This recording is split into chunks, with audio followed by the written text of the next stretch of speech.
can't kill me. So it's just such a silly card to have that additional like text on it. Just makes it like insanely powerful in some matchups. Now, one thing is going first. Wouldn't that allow you to play like 9-drop Whitebeard? Do you think that is like? Do you think that strategy is good enough to go first? So there are some situations where playing the 9-drop on curve is actually very powerful because the mirror match can go long and it can be a situation where both players are at 3-2 life in those scenarios. But I do believe that there are other scenarios where the mirror match can actually go much quicker, and playing the 9-drop is sometimes unviable because you have so few life left that you could get all in on the way back. So it just depends on the context of the game. And I just want to have more Dawn available in the middle portions of the game.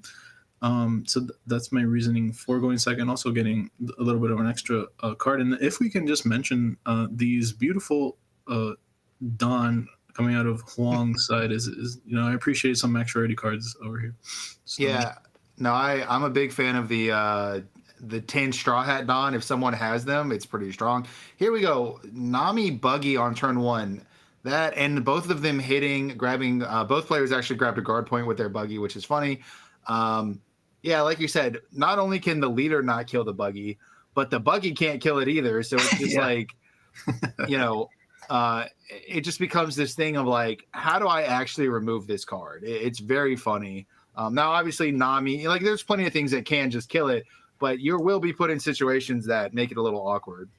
So here, I do want to highlight the use of Nami, as a lot of decks are only playing sometimes 2 of the engines, maybe a Buggy and a Nami or an Izo. In this case, I want to see if Huang is actually playing all 3 engines in his deck. Definitely Nami is going to help deal with something like the Buggy if it ends up attacking in the early game. I do think that both players are just going to stare each other for a while until some large attacker is played, and here's that large attacker from the side of our Zoro player that went first, and that marker is going to come down as early as next turn, so we'll see if that helps him out.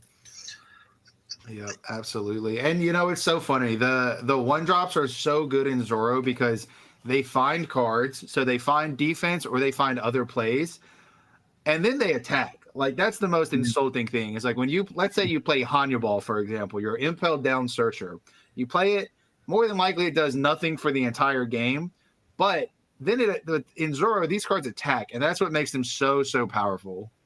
Yeah, so definitely being able to play a 1-drop that searches a card and replaces itself, and then after replacing itself, it forces action by attacking for 5k, essentially what is every turn.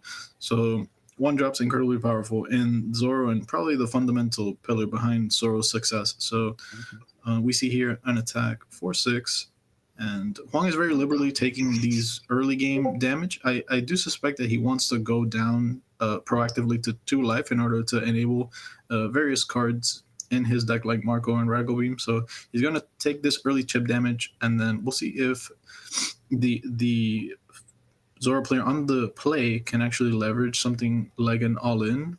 Because of this greedy strategy. I honestly feel like after going down to 2, you want to start blocking these 5 and 6s. It's very imperative to keep yourself at a high life total when going into your new gate turns.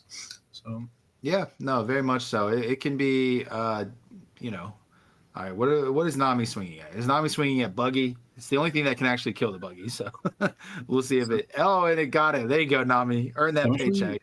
So I'm actually incredibly surprised that. Expending a 1 or a 2k in order to protect this Buggy, especially in this mirror match, would have been quite important for me to see here. Letting it die indicates to me that the Zoro player on the right hand is heavier, on the heavier side, maybe a few more bombs. And here, a Zoro is actually going to convert a good amount of advantage, chipping in for another 6k attack. Yeah, they both just seem to, like you said, they're both very liberally taking life. They just kind of want to.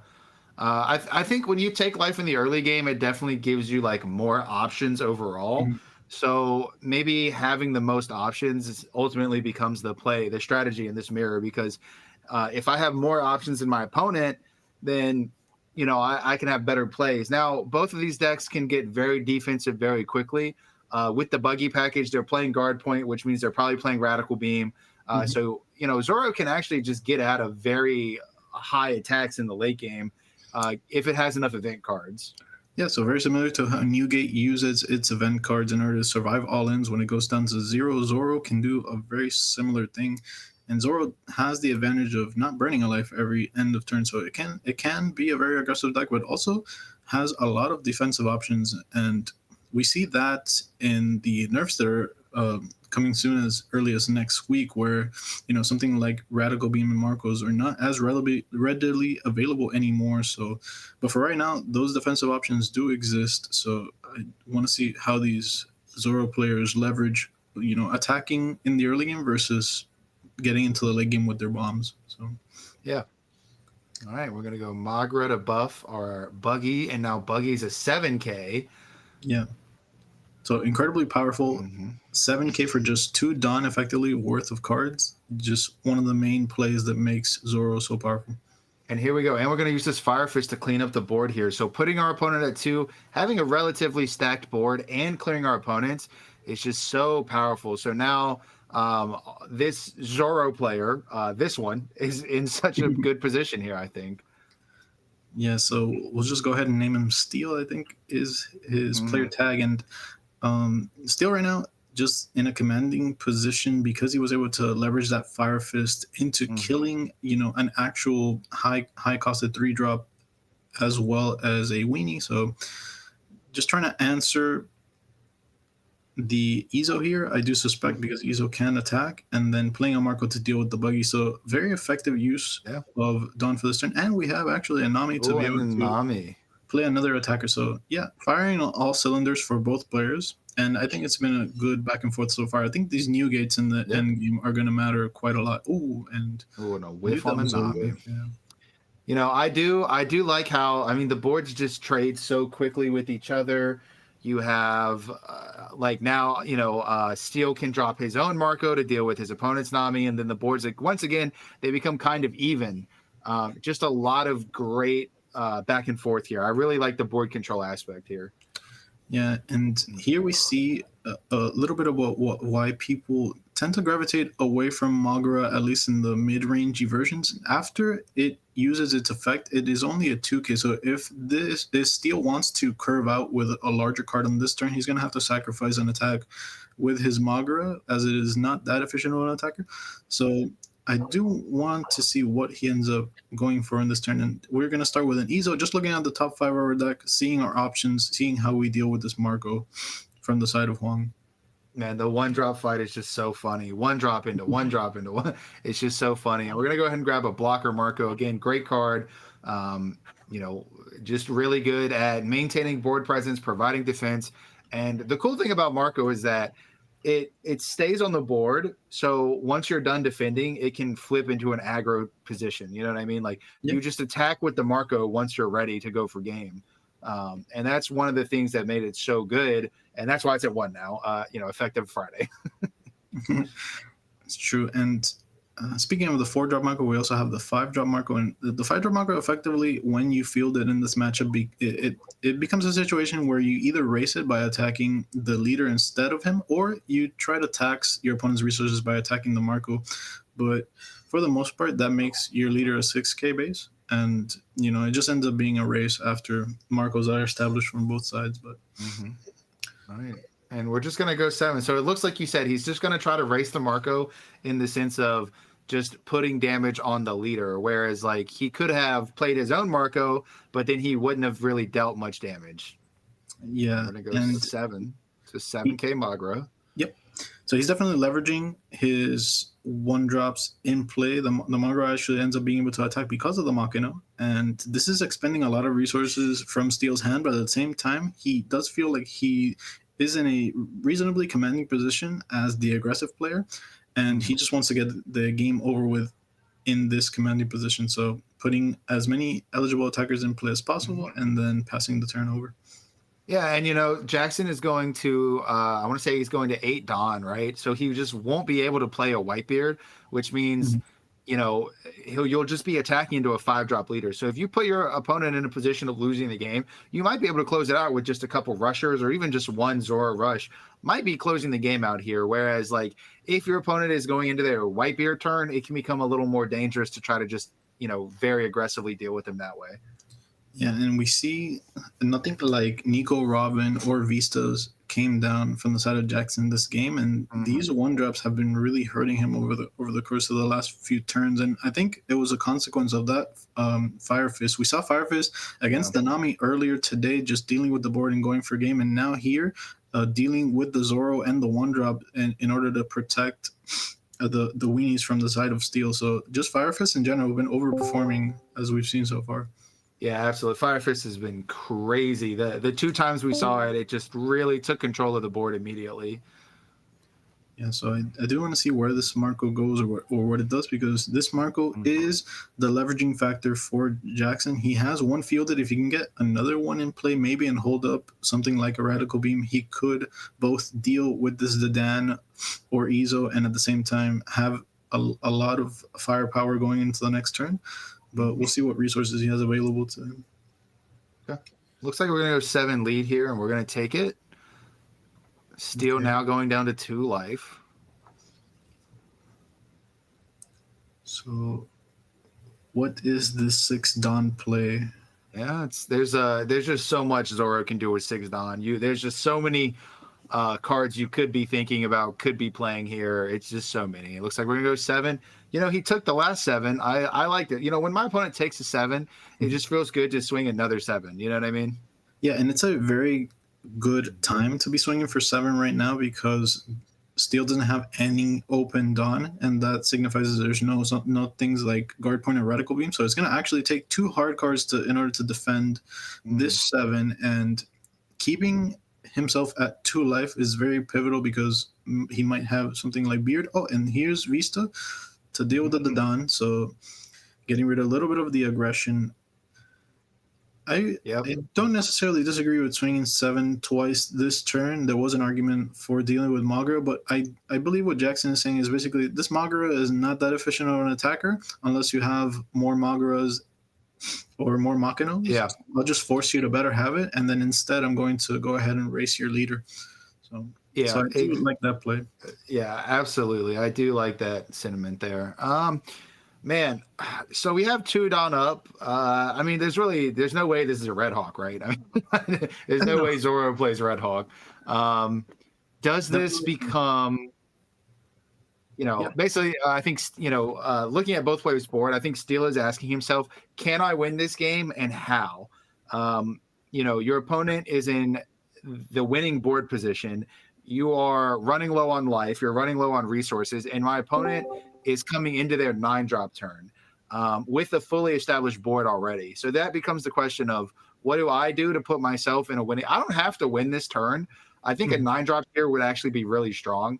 You don't have to win this turn, but you definitely want to put yourself in a winning position this turn.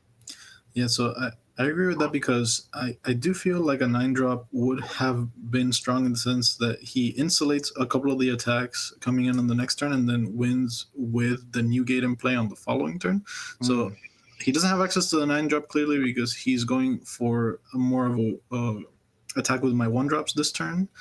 And that just might be a consequence of maybe he has a lot of defensive cards in hand. So I want to see if he can field something like a Marco blocker this turn, just to stop a little bit of the attacks. But this turn, if Jackson actually gets out of these couple of attacks, he's going to be in a commanding position, because he's the one with the Marco in play. Yeah, absolutely. And going for, this is a 6K Magura. This is a 6 power, so this would pretty easily eat a 2K out of the hand, or a guard point. That works too. Not upset about that. You like seeing your opponent kind of over counter with the guard point there. Yeah, so the attack for 6 there was actually pretty heads up, forcing out one of the events in hand, and getting rid of the Vista is really good, because this Vista, being base 5K still Steel, the Vista was going to be 1 Dawn attack into his life. So just getting rid of a little bit of the pressure. And I want to say that this turn was good in the sense that it took some resources from Jackson's side, but again, not having that 9-drop on curve, like you were mentioning before, is going to be a really pivotal breaking point in this game, because I think playing a 9-drop this turn, surviving Jackson's next turn, and then going for game with that 9-drop would have been the ideal game plan. Yeah, it just provides like just way too much. Like it's just way too big. It's way too like it kills one of your blockers. Like it just does way too much. Yeah, so he's debating playing another. It's actually a Oh, Gordon. Gordon. All right. So he goes ahead and Gordon's, and I do suspect he's doing this in order to force out a revival.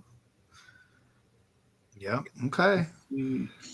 Going so yeah, we're going 7 into 3 here.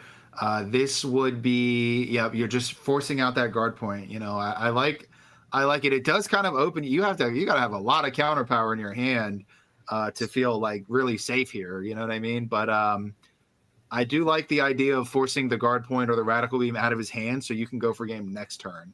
And even something like, let's say if he didn't have an event in his hand, which is very possible in a 3 or 4 card hand, maybe his reasoning was, if I reduce the battle power of Marco and then attack into it, there's a world where the Marco actually doesn't get revived. So it was a pretty decent play to attempt. The guard point was there, and the Marco is still alive, but still, you play to your outs in that sense.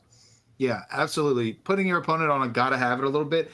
If that Marco died and there was no way to bring it back, then you would have been in an insane position there. Yeah, and now it's Jackson's turn to see if he actually can produce a 9-drop, or if he tries to go for something like game here. And it does look like he is trying to end the game this turn from how he is utilizing his Dawn, because this attack is very large. That is 9. That is very big. Are we going to see a rush Zoro here? So and the thing is, I think we saw a guard point. So the guard point, he's talking about Steel, right? Steel did search out a guard point at the beginning of the game. However, he discarded it for Fire Fist. So we don't actually know if he has another. Oh my goodness, double lock.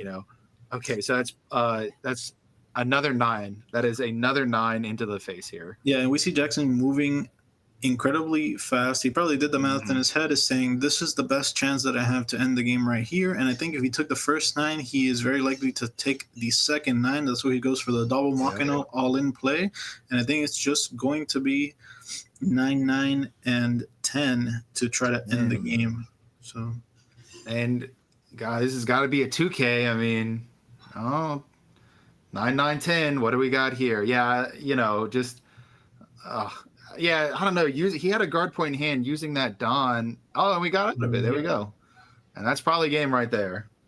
Yep. And Jackson went for it. He saw an opportunity to try to go for lethal through the opponent's low hand size and tapping out. Unfortunately, it was just barely enough to survive.